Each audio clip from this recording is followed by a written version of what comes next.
Jornal N-Blogs começa agora. Quando a pílula anticoncepcional foi criada lá em 1960, o desafio era dar às mulheres a opção de decidir quando engravidar. Mas a descoberta acabou gerando uma revolução sexual e nos costumes também. Quando surgiu na década de 60, a pílula já tinha tudo para trilhar um caminho de sucesso. Ela era a chave que as mulheres precisavam para se libertar da prisão em que o próprio corpo as mantinha. Há 50 anos, a mulher ganhou uma forte aliada na luta pela independência, a pílula anticoncepcional. Quem diria que um comprimido deste tamanho seria capaz de prevenir a gestação, auxiliar no tratamento de problemas hormonais e ainda promover uma revolução sexual? Em 50 anos, o anticoncepcional passou por várias transformações, assim como a mulher. No início, a dosagem hormonal era muito grande, cerca de 10 vezes maior que a das pílulas atuais. Quando elas começaram a usar as pílulas continuamente, elas não menstruavam. E aí elas se desesperavam, porque não estavam menstruando, estavam grávidas. Então elas não aceitaram essa situação. Então foi um fracasso, bem no início, as primeiras pílulas lançadas. Aí os pesquisadores pensaram, bom, então vamos dar a pausa, porque aí a taxa hormonal no sangue cai e o útero vai menstruar. E aí sim, foi um sucesso. Outra grande diferença daquela para a nossa época é o custo dos comprimidos anticoncepcionais. Nos últimos anos, a pílula ficou democrática. O preço da prevenção varia entre R$ 1 e R$ 50. Para falar sobre os 50 anos da existência da pílula anticoncepcional e a revolução que ela trouxe para a sociedade, temos hoje aqui no estúdio a sexóloga e psicóloga Maria Cláudia Lordello e também a ginecologista Ana Lúcia Beltrame. Também contamos com a participação do blogueiro do R7, Eduardo Marini. Agradeço a participação de todos. Eu gostaria de começar com uma pergunta para a nossa sexóloga Maria Cláudia. Além da revolução sexual, que é talvez mais clara e mais nítida, a coisa que você mais olha quando a mulher começa a tomar a pílula, mudou também a forma de se relacionar. Sem dúvida, sem dúvida. A mulher, depois que ela pôde escolher em deixar para mais tarde a gravidez dela, porque antigamente as mulheres tinham um filho atrás do outro, então ela não tinha tempo de se dedicar a outras atividades, seja o trabalho ou seja qualquer outra atividade que ela quisesse. A partir do momento que ela consegue postergar isso para um pouco mais adiante, ela passa a dar mais valor a essa questão profissional, né? E ela acaba saindo para o mercado de trabalho ou para fazer outras atividades, né? Mas isso também mudou o relacionamento homem-mulher, né? Sem dúvida. Porque a mulher tinha, acho que, uma relação com o sexo, que era uma relação mais reprimida e mais conectada à reprodução, né? Então, acho que até para os homens isso fez uma diferença grande, né, no relacionamento. Sem dúvida. Em termos de sexualidade, a gente pode perceber o quê? Que a partir do momento que se tira a questão da reprodução, né, o sexo antes ele era tido para reprodução. A partir do momento que a mulher pode não reproduzir num ato sexual, vem o quê? Vem a questão do prazer, o sexo pelo prazer, né? Isso foi, eu acho que a grande revolução em termos de comportamento sexual da mulher. A partir de então, a mulher podia ter prazer na relação sexual. Só que a gente ainda tem percebido os restos ainda, eu acho que de gerações e gerações, onde a mulher ela era restrita somente à questão da maternidade. Curiosa essa observação. A dimensão dessa revolução, doutora, a senhora estava dizendo, ela é muito importante porque ela mudou, digamos, a agenda de vida do homem também. Né? Ela mudou indiretamente a agenda de vida também do homem, sim, que de uma certa forma era criado e entendia que iria ser pai novo, fatalmente teria bastante filhos. O provedor da família, o provedor, né? Agora é interessante até incluir a doutora ginecologista Ana Lúcia para falar um pouquinho sobre o que mudou da questão hormonal e clínica, até da administração da pílula nesses 50 anos. Porque muita coisa, são muita 4 coisa gerações mudou. de pílula. Sim, já, né? Muita coisa mudou. A pílula, antes, ela tinha uma alta dosagem. Hoje a pílula ela tem 2 hormônios, basicamente o estrógeno e a progesterona. As pílulas atuais, que são as de baixíssima dosagem, elas têm 10 vezes menos hormônio do que a primeira geração. Então, na década de 60, a pílula tinha 150 microgramas de tioestradiol, que é o estrógeno.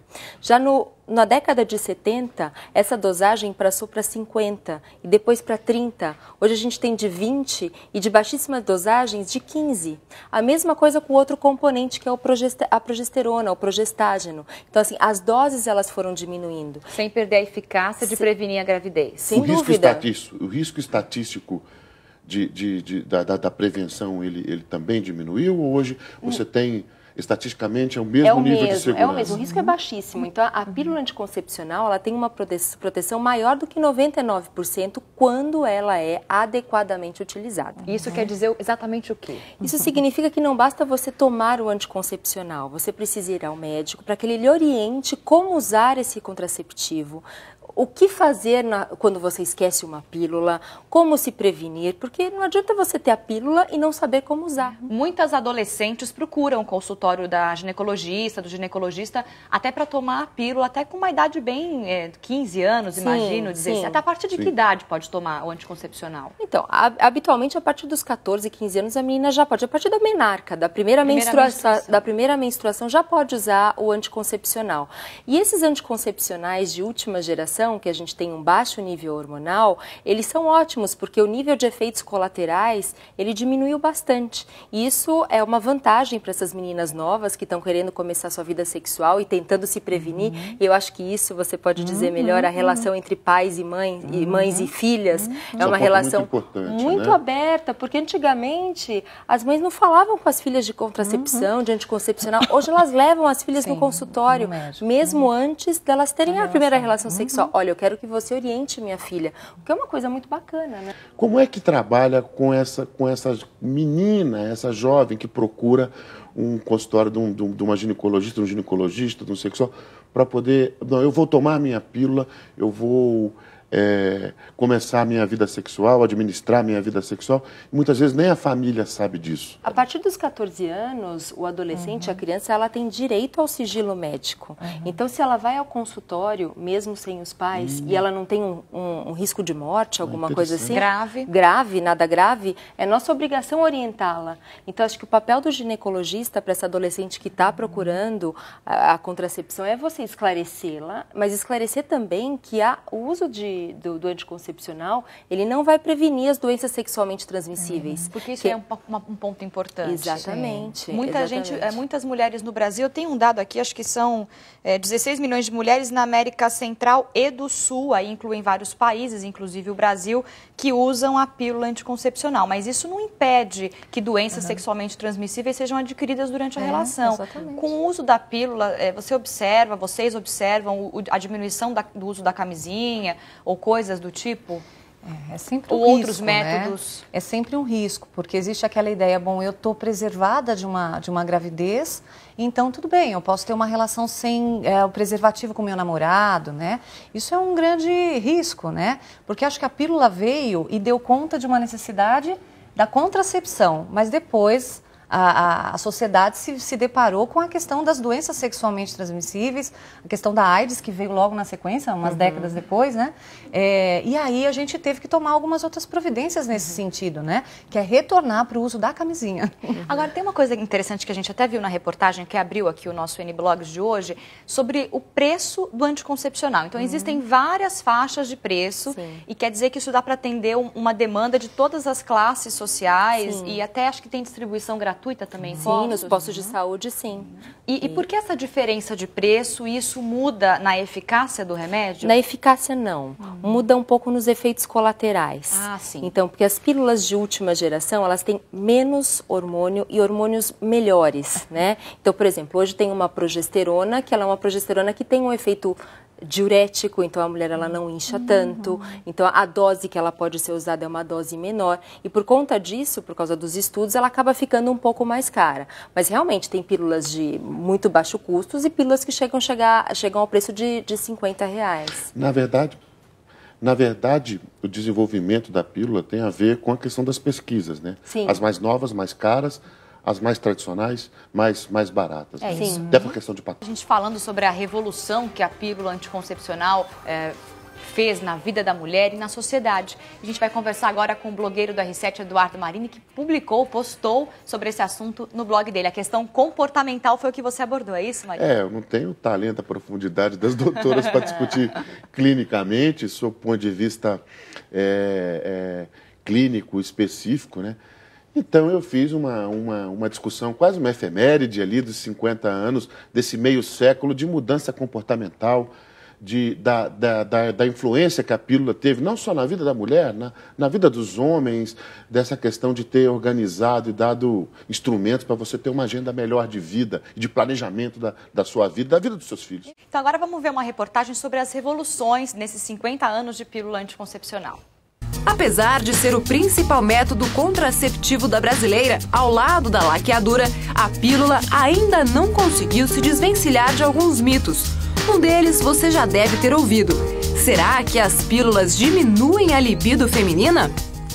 Se uma mulher está muito preocupada com uma gravidez, se ela passa a utilizar uma pílula, que é um método muito eficiente no sentido de evitar a gravidez, ela vai exercer a sua sexualidade na sua plenitude.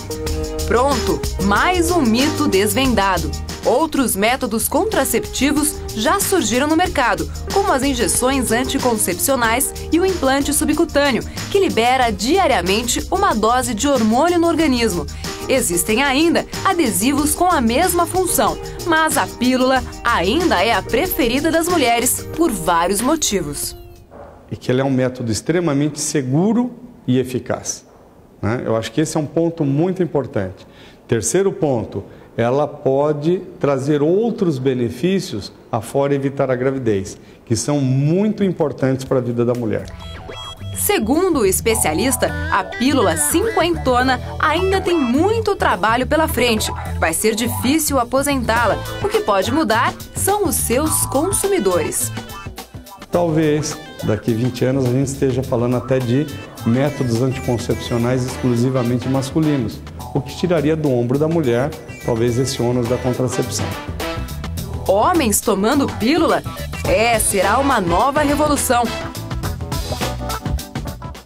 E a pílula já evoluiu tanto, até a doutora Ana Lúcia falou sobre isso com a gente aqui, mas também tem aquela pílula de uso contínuo, né? Usa durante 28 dias, é isso, doutora? Sim, existe até uma pílula, que é uma pílula só de progestágeno. Isso quer dizer o quê? Ela não tem aquele hormônio que é o estradiol, que é o... Estrogênio. Estrogênio, exatamente. E daí ela pode ser usada continuamente. Ela só tem progesterona. Só tem progesterona. Então ela tem 30 dias? Ela usa continuamente. Porque, assim, na verdade, o que inibe a ovulação é a progesterona. O estrogênio é utilizado para estabilizar o endométrio. Por isso que, muitas vezes, aquelas pílulas de baixa dosagem, a gente tenta usar de baixa dosagem, mas a gente tem que aumentar um pouquinho mais, porque a mulher queixa daquele sangramentinho. Escape, né? Aqueles escapes. Exatamente, os escapes. Agora, doutora, como você percebe essa obrigação, quase que uma obrigação, o desejo da mulher de evitar a gravidez? A mulher, ela carrega essa responsabilidade de evitar uma gravidez.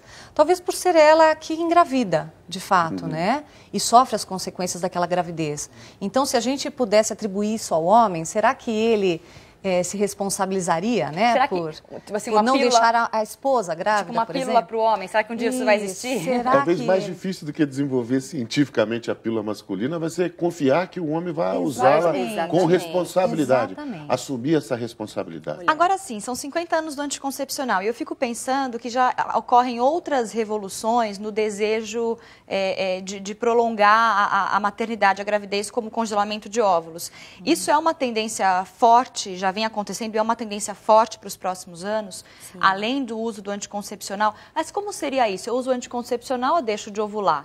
Eu tenho que parar um momento, congelar esses óvulos e voltar a tomar o anticoncepcional? Como funciona? É assim, na verdade, sempre melhor do que congelar óvulos é você engravidar. Eu falo que o congelamento de óvulos, ele é uma alternativa, ele não é uma solução de problemas. Mas hoje em dia existe essa possibilidade, a técnica ela vem avançando, principalmente nos últimos 2 anos, que a técnica se modificou e hoje a gente usa a vitrificação de óvulos. E a chance de sobrevivência de um óvulo congelado, quando ele é descongelado, é em torno de 80% a 90%. E os índices de gravidez, quando submetidos a uma fertilização in vitro, eles chegam em torno de 30%, que é o mesmo parecido que um de uma fertilização in vitro de óvulos a fresco. Então, acho que isso sim veio revolucionar aí, porque nós mulheres não temos a mesma sorte dos homens, a gente perde a fertilidade aí com os anos. É verdade. Então, assim, guardar a nossa fertilidade é um caminho, né? É uma forma de tentar encontrar esse caminho para a gravidez no momento em que ela deseja engravidar. E olha, ela também completa 5 décadas de carreira, se tornou um ícone feminino da música pop. Cantora e atriz Cher acaba de deixar sua marca no Hall da Fama em Hollywood. Cher foi homenageada pelo teatro chinês em Hollywood. Vencedora do Oscar, a atriz-cantora de 64 anos foi imortalizada ao deixar as marcas de suas mãos e seus sapatos na calçada do teatro e precisou da ajuda dos assistentes presentes no local para manter o equilíbrio. Na hora de deixar as marcas de seus pés, a cantora ficou presa no cimento da calçada e precisou de auxílio para conseguir deixar suas pegadas e continuar com seus sapatos. Cher contou com a presença de seu filho, Chaz Bono, e de sua mãe, Georgia Holt, durante a cerimônia. Ela estreou recentemente no cinema o filme Burlesque, que tem a participação da cantora Christina Aguilera, estreante nos cinemas. É o primeiro filme de Cher em 7 anos.